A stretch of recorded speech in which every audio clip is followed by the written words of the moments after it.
to the next point. We should ensure whatever we see is clear. That means work is being done. We can see that it is in opposite direction.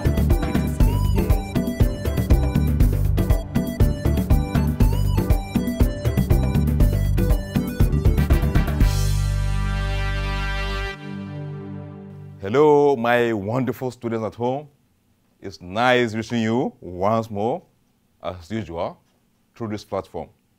Today, before we start our topic, I would like to, as usual, introduce myself to you. I'm by name Abbas Shehu, your commerce teacher. We are going to look at a topic which we have started talking about for the past weeks. That is talking about trade. Talk about what trade is, division of trade, home trade, foreign trade. We talk about the division of our home trade, retail trade, and wholesale trade. So we are still talking about retail trade. We are going to continue talking about retail trade. And today we are going to look at the last aspect of our retail trade, which is large-scale retailing. In our last class, we talk about two of those types of large-scale retailing. We talk about chain or multiple stores, and then we talk about departmental stores. Today we are going to look at 4 other ones that will bring, I think, the end of our large-scale retailing. Probably the end of large-scale retailing, then we go, the end of retailing as a whole. Then we go to wholesaling. We have the following that we intend to look at. Number 1, under the large-scale retailing, we'll look at supermarkets. We'll look at mail order, discount house, then the last one, franchising. These are the 4 other large-scale retailing that we will be looking at. Straight, we go to the first one, which is supermarkets. Supermarkets.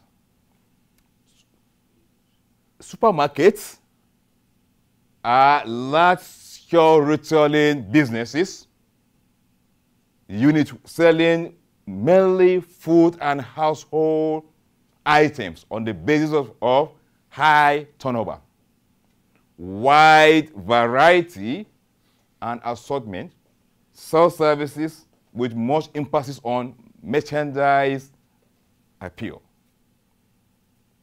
That's talking about what we mean by supermarket.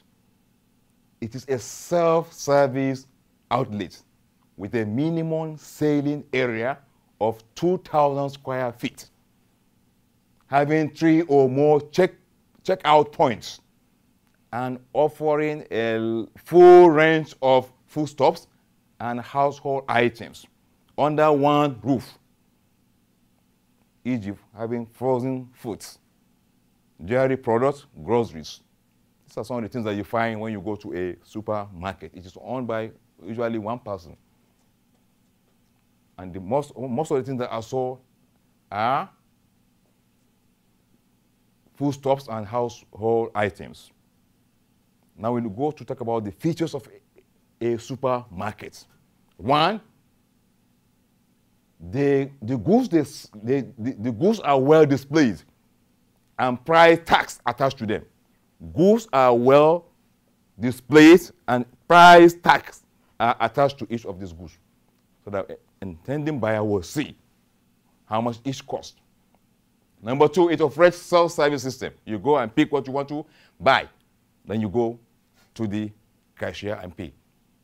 Number 3, a wide variety and assortment of goods are stocked. Why you see wide varieties of goods? Number 4, they are located around residential areas and cities. You don't see them in rural areas. Number 5, the goods are beautifully displayed to encourage impulse buying. When you go, sometimes you buy goods out of your intention. You buy what you don't even intend to buy because they are beautifully arranged, beautifully displayed to attract you as a customer. Number 6, large facilities are made available for shopping comfort. Large facilities where you can park your car. Number 7, the use of baskets and trolleys are permitted to ease carrying of goods. You use basket to carry whatever you want to pick. You go finally pay and then walk out. Number 8, purchases are made in bulk and sourced made in units. They buy goods in bulk and then sell in units, just like any other retailer. But in this case, because they are large-scale retailers, they buy in large quantities. That's talking about the features. We now go to advantages. Number 1, it ensures self-service. You go and pick by yourself. Number 2, impulse buying is encouraged. Sometimes you buy what you don't intend to buy. That will be good for you. That will help you. That will be good for you. Number 3, it provides convenience as customers can make his or her choice in one place. It's a store that you enter. It's a market, a supermarket that you enter. You move from one place to another, looking at what is there, looking at what you want to buy, looking at the price, whether you can afford. Number 4, it provides wide variety of goods. Many goods, different goods are placed, which you can buy at this place beautifully. Let's talking about number 4. Now we go to number 5. Customers are allowed to make their choice without interference. Nobody is there to guide you. You are the one that will go around to pick what you want to pick, unless, of course, you have questions to ask where the attendant can help you. But you are on your own at liberty to move from one point to another, looking at your looking at the pockets, looking at the prices that are there. Number 6, there is less running costs as few attendants are employed. Few attendants are employed. And because few are employed, there is less running costs. Number 7, there is always readily accessible reserve stock. Goods are always available because they are stock in large quantities. So buyers don't have that fear of going not to find what they want to buy. That's talking about the advantages. Now we go to disadvantages of supermarkets. Fill freight rate is high. And when we talk about fill rate, we're talking about small tape that somebody can enter within, just want to buy and begin to pick 1 or 2 things and hide them in his or her pocket. Well, this problem is to a large extent taken care of by placing cameras that can pick out those people. Number 2, less personal attention is given to buyers.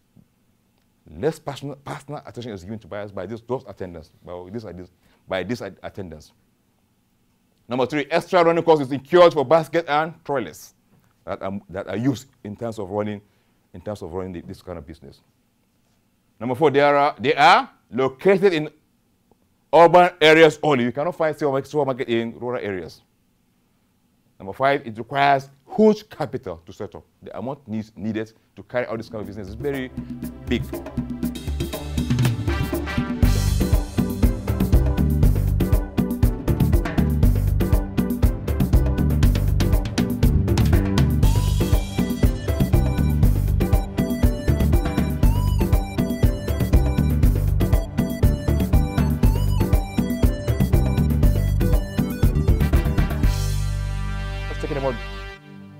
The first one we have started talking about today, which is a supermarket. We go to the second one, which is a mail order. It's equally a large-scale retailing. It is a form of large-scale retailing in which buying and selling is carried out using post. That's why it's called mail. Mail is used. The buyer and the seller use mails in communicating, in transacting business. They contact prospective, that is talking about the sellers. They contact prospective customers through mail. Mails are received. Goods are received through giving out or sending what is known as order. If you remember when we're talking about documents used in buying and selling, we talk about inquiry or letter of inquiry. We talk about order, talk about quotation, catalog, price list, so on and so forth. So the buyer and the seller use documents, use letters, mails to transact business. It involves the use of specially prepared catalog that presents the retailer's products both visually and in written. You can see in the catalog the goods that are there. You can see them. Their pictures are there displayed for you to see. You can read more about them through the catalog, which is normally sent by mail. This is what you call mail order business. Payment is either made using cash or there are two ways you can do that. Payment is normally made through sending the order with the cash, with the money, for the supplier to send. Or the money will be paid on delivery of the goods. When the goods are delivered, then the money will be paid. In either ways. This type of retailing is mostly used in countries with effective postal service. Effective postal service is achieved when you want to operate this kind of business. Now, features of a mail order. It is shopping by post. You buy through post. 2, it requires intensive advertising. You need to advertise for people to know about you, for them to be writing to you, for you to send them whatever they are ordering. Number 3, it is particular to cash on delivery transaction and cash with order. Cash on delivery transaction and cash with order. Number 4, it makes use of catalog. Number 5, it maintains large warehouse because they are dealing with people through the post or postal service. They don't operate a shop. What they normally operate is a warehouse, and they have a big warehouse where they store goods, where they make goods, where goods are available at all times, waiting for orders from different buyers. Number 7, goods are delivered at the buyer's destination. When the goods are bought, the seller takes the responsibility of taking the goods down to the destination of the buyer. Number 8, it is one of the ways by which passing wholesalers, it is one of the ways by passing wholesalers and retailers by the manufacturers. A consumer can bypass wholesalers, retailers, and then go straight to obtain goods from this type of person. Advantages of mail order.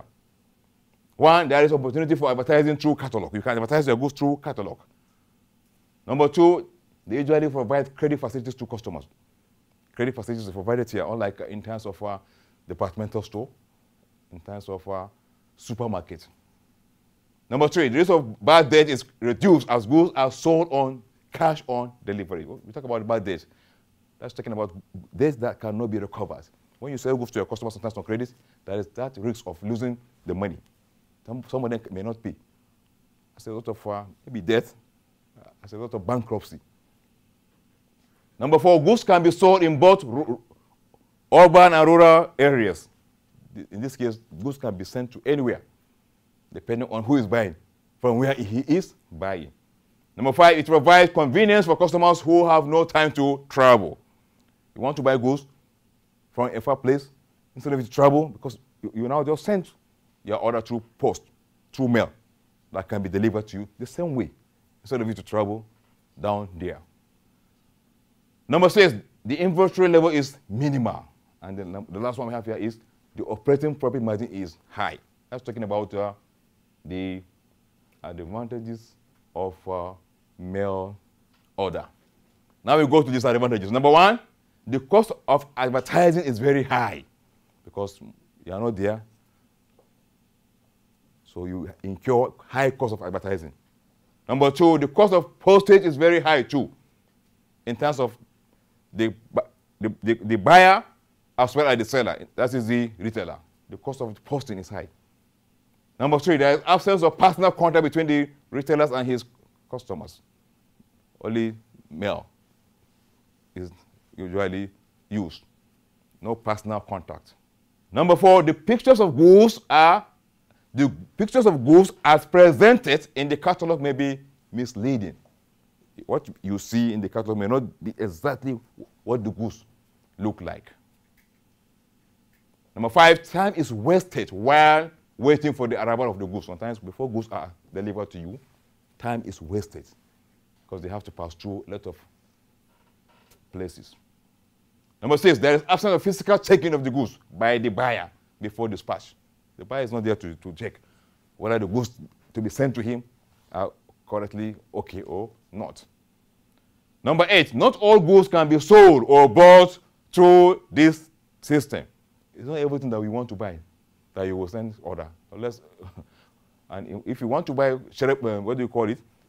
perishable goods, you don't use this type of system in buying this. Only durable goods can be bought. Then we go to this third one. Today we have discussed two. We are going to the third one, which is a discount house. This is equally a large-scale retailing. It's a retailing business unit which features a large variety of products which they sell on a low price basis and operates on a low markup with minimum customer services. It gives discounts by reducing the overhead costs and buying in bulk. It stores and sells large varieties of goods at a cheaper price compared to other retailers. That's why it's called discount house. It sells goods mostly on discount basis.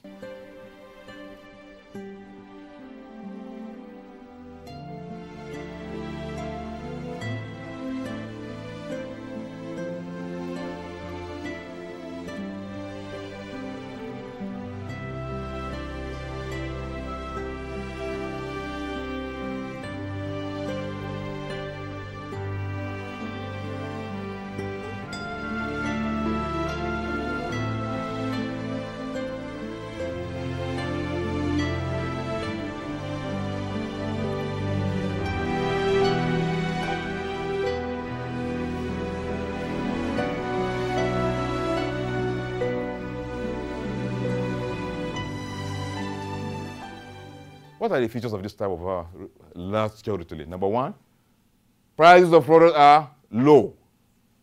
Two, purchases are mostly made by cash. Mostly made by cash. They don't entertain credit sales or purchase. Number three, there's low markup with minimum customer service. Number four, the stores are usually large. And number five, we have wide variety of goods stock for sale. That's talking about the third one. We now go to the fourth one, which is the last one as far as large-scale retailing is concerned, which is known as franchising. It's a type of retail operation in which a conditional right is given to the retailer to market the franchise, that is company's product or service, under the banner of franchisor. The franchisor supplies the name, products, goodwill, and general know-how. And the franchisee provides the capital and enter into a contract to use the franchisor's services in a manager as the manager agrees. That's talking about what you mean by franchising. And we have what we call advantages under this.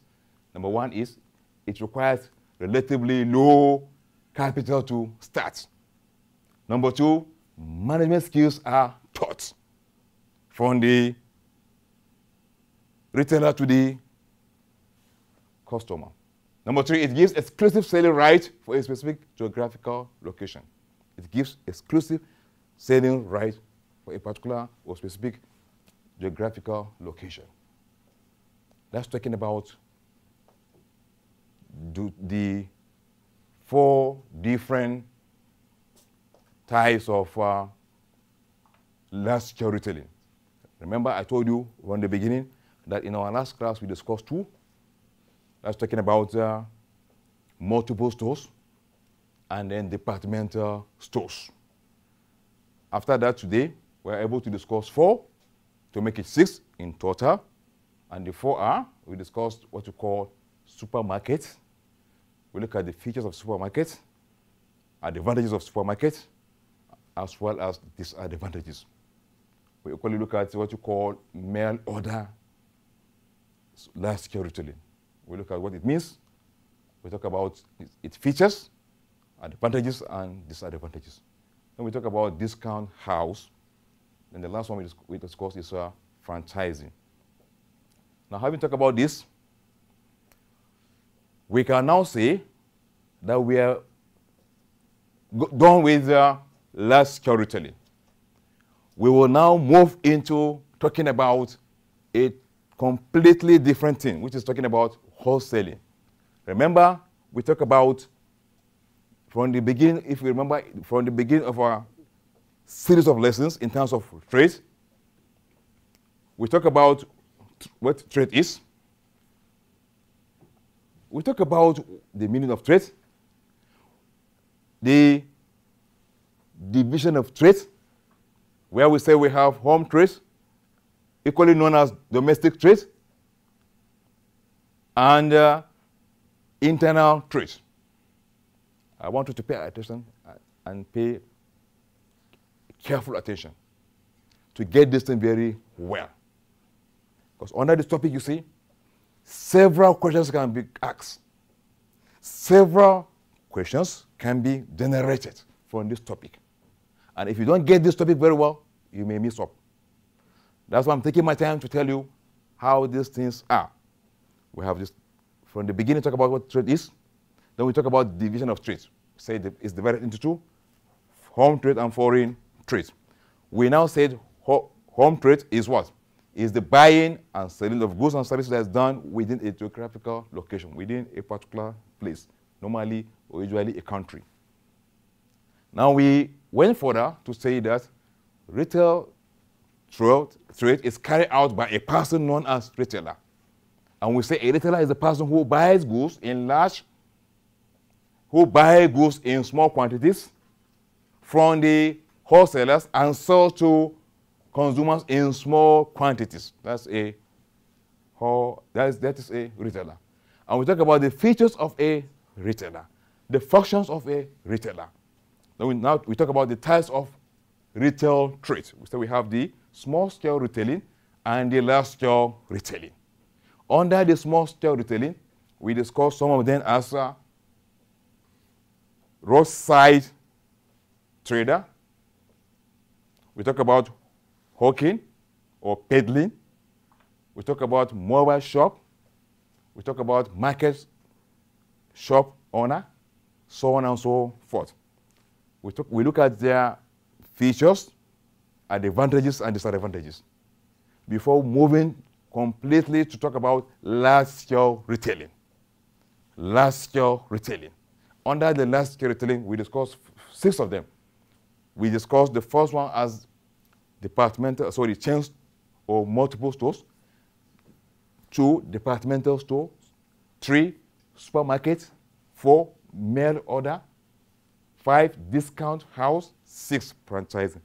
And like I said, this brought us to the end of talking about retailing. Now we will, before the assignment, I would like to introduce to you the topic that we will be discussing in our next class, which is going to be wholesaling. We'll look at wholesaling as another division of home trade. We have dealt with retailing. We will now go to wholesaling. But before that, let me give you assignment as usual. As usual, I'm just giving you what we will discuss in our next class for you to be prepared. Your assignment, as usual, is 1A. Write short note on either. Number 1E. Write short note on either departmental stores or multiple or chain stores. Take any of the two and write short note on it. Number 1B. Give 3 advantages and 3 disadvantages of your choice. Whichever you have taken, that you have written the short note on. You say its advantages and disadvantages. 3 for each. Number 2, state 5 features of discount house as a retailing business. State 5 features of discount house as a retailing business. That's just that. I will say it again for the last time. 1A. Write short note on either 1. Departmental stores or 2. Multiple or chain stores. B. Give 3 advantages and 3 disadvantages of your choice. If you have taken departmental stores, you give advantages and disadvantages, 3 each. If you have taken multiple stores, you give 3 advantages and disadvantages. Then we go to number 2, the last one. State 5 features of discount house as a retailing business. State 5 features of discount house as a retailing business. As usual, by the time you finish your assignment, send it through our contacts. Abbas Shehu on 081 00 127508. Abbas Shehu on 081 00 127508. And here is Zakaria on 080 656 94134. Here is Zakaria on 080 656 94134. Thank you very much for always giving us your feedback on the assignment that we normally give you. Stay home, stay safe, and keep learning. See you in our next class. Have a wonderful time.